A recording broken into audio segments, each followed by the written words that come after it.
You ever get that feeling where you have so many ideas for what you want to make, but end up forgetting them all immediately and getting trapped in decision paralysis where you have no idea what the heck you want to do next? That's exactly what happened to me after my last video. But thankfully, I was able to settle on an idea in the end. I've gotten back into a Kirby phase lately, courtesy of Juno Songs, so why not? Let's make a Kirby video. Now I have a big emotional attachment to the Kirby series. Kirby's Epic Yarn was the first game I ever completed, and ever since that fateful day for 8-year-old Mirror, I've certainly had no shortage of Kirby in my life. Cute aesthetics, fun copy abilities, great music, there's a lot I love about the Kirby series. So for this video, my goal is pretty simple. We're going to take a couple of Kirby characters, and we're going to turn them into humans. Basically the same thing I did for Sonic characters in 2 of my previous videos. I don't think we really need any more explanation, so let's get going with our first design, Kirby himself. Now as a small aside, I've actually drawn a Gijinka for Kirby before. He looked like this. So I guess we're starting this video off with a redraw. Let's go. Okay, let's talk about Kirby. He's just a little baby.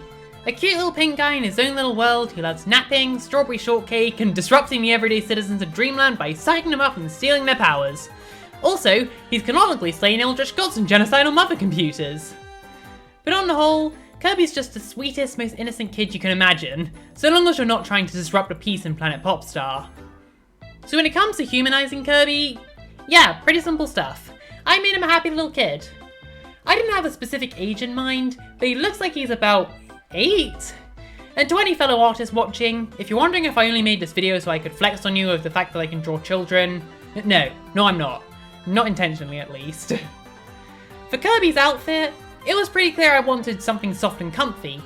Kirby's often found napping, so it only made sense to have his outfit be modeled around night clothes.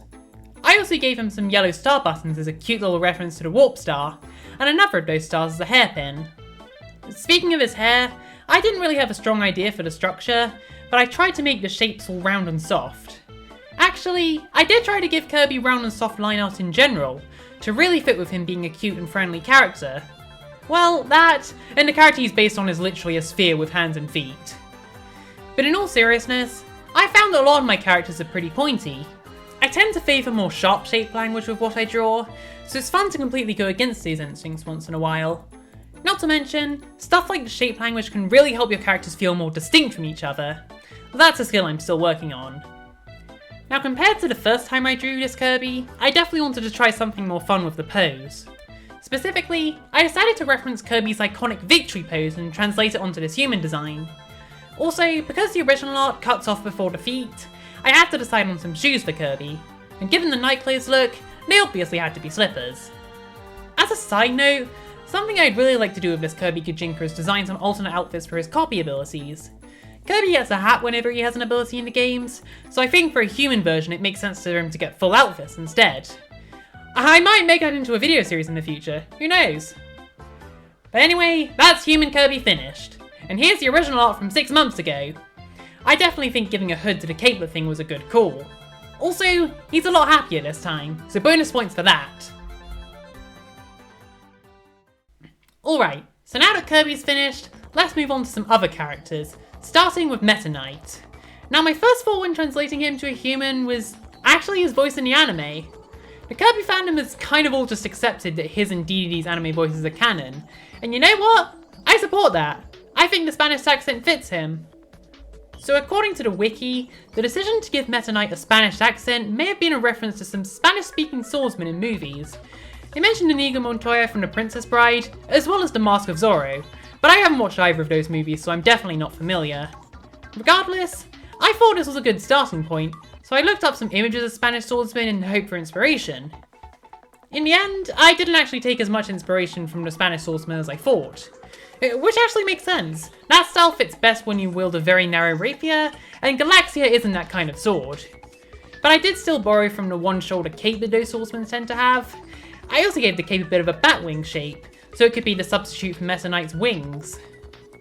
As for the rest of the design, I kind of just followed my instincts. Although he's about the same size as Kirby, he's clearly meant to be an adult, so that's what I made him. Though I didn't make him too tall, for reasons I'll get into later. For the outfit, I gave him a kind of skirted tunic look, very Fire Emblem Lord-esque. Though I wanted to give him more torso armor to complement his mask, which of course I had to keep. It's the character's most iconic feature. Looking back, I feel like I should have added some more armor, like maybe some forearm guards or something, but oh well. Now this art was kind of slow to put together. I found the shapes and the pose kind of tricky to get right. Out of all these Gijinkas, this one definitely had the longest time spent on the sketch. And even after the sketch, there was still stuff I wanted to fix, his sword arm especially. Thankfully I did correct it after I stopped recording. Also, a wasp flew into my room twice during the sketch. I am petrified of wasps, so that didn't help either. In contrast to Kirby having soft and rounded line art to make him seem cuter, I tried to do the opposite with Meta Knight, and make the line art much sharper and pointier. I like how it turned out, but I do think I should have committed to the idea more. Like I said, I already draw my line art pretty pointy, so I wasn't really changing much with the process. Aside from that, yeah, I didn't have much to say about this design. I mostly just drew what came to mind in the moment. I do think the sword arm looks a little goofy, and honestly looks straight up imbalanced before I fixed it post-recording. I think I need to put some more practice into foreshortening sometime. But on the whole, Meta Knight turned out pretty cool. He's my least favourite design in this video, but there's definitely still enough I like about him. After I stopped recording, I also remembered to give the unmasked face those Kirby-style eyes. That was a fun little thing I wanted to commit to. Now next on our list is the great King Dedede. Of all the characters in this video, he's the only one to not be a ball with hands and feet. He has more of a structured body and even has proper clothes, so translating him into a human should be a fair bit more straightforward. So let's start by looking at those clothes. His outfit is simple, but by Kirby standards there's actually a lot going on, between the robe, the bobble hat, and the zigzag patterned obi.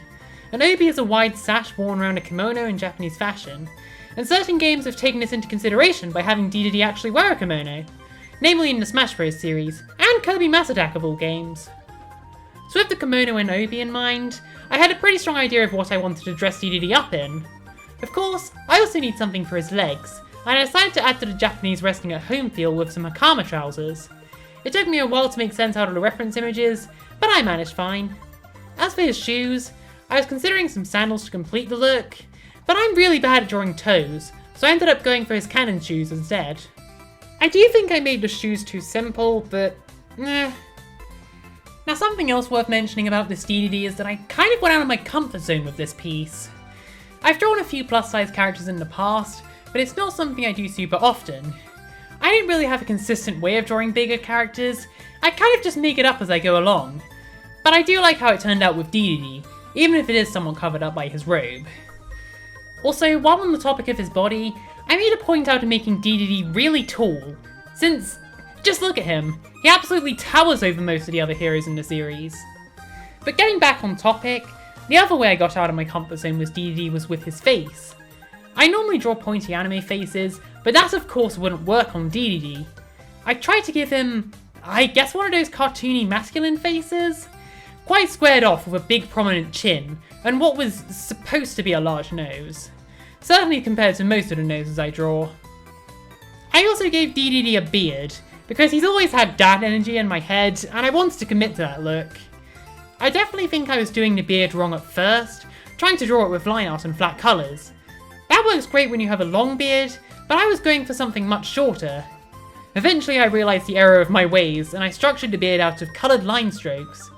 If you can't tell, beards are another thing I don't really draw often. But with all that in mind, here's King Dedede finished! This is a very fun design to put together, and I like how it all came about. Also, I actually forgot to draw the eyebrows while recording and added them in afterwards. That's pretty ironic, since I was planning to give him thick eyebrows from the start. Alright, we've got one character left to draw, and that's Bandana Waddle Dee. At first, I wasn't sure if I even wanted to make a human design for him, but I couldn't just leave him out. I wanted to give all of Adventure Wee's player characters justice, and besides, Bandana Dee has basically become Kirby's player too at this point. So the inspiration for this design came about shortly after I decided to lean in on the Japanese style for Dedede. The Waddle Dees are all loyal to King Dedede, but Bandana Dee especially. And considering his use of a spear, I thought it might be fitting to reference the Spear Fighter from Fire Emblem Fates. Definitely one of my favourite class designs in that game. Since the Waddle Dees are very much the same size and shape as Kirby, and Bandana Dee is generally reserved for the player 2 role in recent games, I decided to make him a small child, just like Kirby. I tried to give him rounded cheeks to match the Waddle Dee face shape, but kind of contrasted them with more of a pointy, triangular hair shape. In the end, I ended up giving him more of a cool, determined demeanour, which fits his canon personality a lot better than I thought it did. I definitely remember him being easily scared at times, like when Magloor betrayed Kirby and he fell over on the spot, but he's shown to be courageous a lot of the time too. And no, it's pretty fun to have a character that's both of those things at once. Now this art went really smoothly for the most part. It was easily the fastest to complete out of all the designs in this video. Though I did try something a bit experimental at one point, and that was with his face. Since Waddle Dees have a two-coloured body with a lighter face, and that kind of stands out compared to Kirby's monotone body, I wanted to experiment with some colour variation on the face. I started out by giving Bandana Dee some freckles, which is something I always love to give to my characters. But then, I decided to try something a bit different, and instead give him some vitiligo. My brain refuses to pronounce that word. If you don't know, vitiligo is when the skin lacks pigment, leaving patches of much lighter skin. I've never drawn it before, and I definitely think I could have executed it better. I think I put too much of it on his face. But still, there's a first time for everything. Anyway, one last thing I'd like to talk about with this design is the silhouette. Remember what I said about how shape language can help your characters look more distinct? Well, I think I kind of accidentally made that happen with Kirby and Bandana Dee. Like, Kirby has the capelet that gives more volume near the top of his design, while Dee has more volume lower down with his skirt. I just think that's a fun little detail, especially when you're putting these two together as a pair. But yeah, that's our final speed paint finished. Here's our complete Bandana Waddle Dee, with both the Freckles version and the Vitiligo version. Which version do you prefer? Which do you think fits the character better? Be sure to give your thoughts in the comments. So there we have it, another video, another collection of character designs. Like I said, I love the Kirby series on a spiritual level, so I can't complain about a chance to draw fan art. What did you guys think of these human interpretations? Which is your favourite? Let me know in the comments. And feel free to leave a like on the video too. If you want to see more from me, then definitely subscribe to the channel and follow me on Instagram, link in the description. Also, if you guys want to see me draw more Kirby characters as humans, let me know, I'd be happy to make a sequel. Feel free to suggest characters you want to see me draw if that's the case. And maybe someday I'll make some videos where I give human Kirby some copy abilities.